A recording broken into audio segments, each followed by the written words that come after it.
Yeah, 1992, the world changed. The king was born, Esabra Otto. Patakin sinilang lugar ng talupa.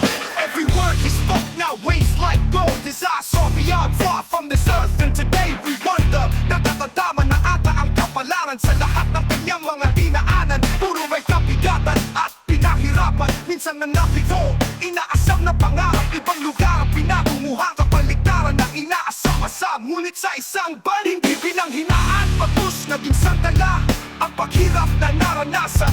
Laon lumalaban sa bawat hamon ng buhay. Iyan is born today. His voice, his might is endless.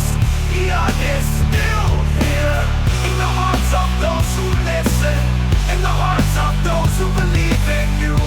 Ugali kong tumulong kahit wala na sa'king matira. Masaya ako sa mga napamahagi.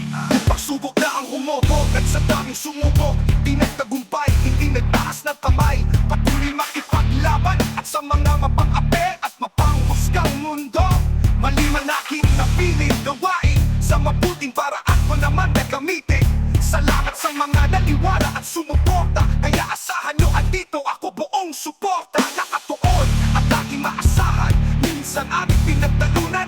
Bakit hanggang naon ay wala pa rin napuntahan? Kung sa dami ng aking tinapla siguro noon, marami na akroban, pero maun mo laman akong yaman. Marami naman akong pinakisamahan, kaya ang Diyos hindi ako pinabayaan. Dahil lahat pinamahagian, kung ano meron yun lang aking nakayanan. Pasensya na yan lang aking nakayanan.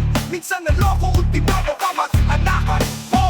Tinulungan mo na, ikaw kakainin pa. Kupal na ay lupit ng mundo.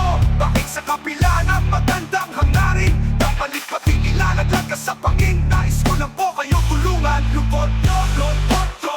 Bakit sa gantong mga gawain, pag-usapang pera, doon mo makikilala mga tunay na kanilang pagkakilala.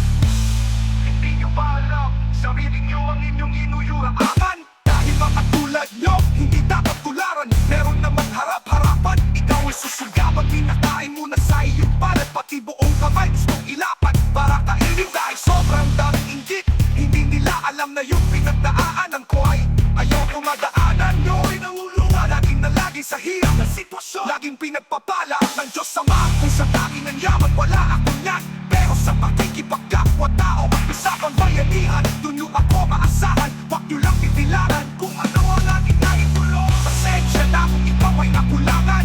Ayan lang aking nakayanan. Laki akong street, di ako mayaman. Ako yung tinaot na era, sanay ako sa hirap. Di ako relax, ako'y hindi inaral ang pagiging makipagpalagbanan. Pinaararal ako ng aking mga magulang, paano rumispeto at makipagkapwa tao. Subukan nyo ako, dun ako pag nagkakasala. Mga mapang-abuso, kupal kahaman at sa mga walang isang usapan nagpapasira.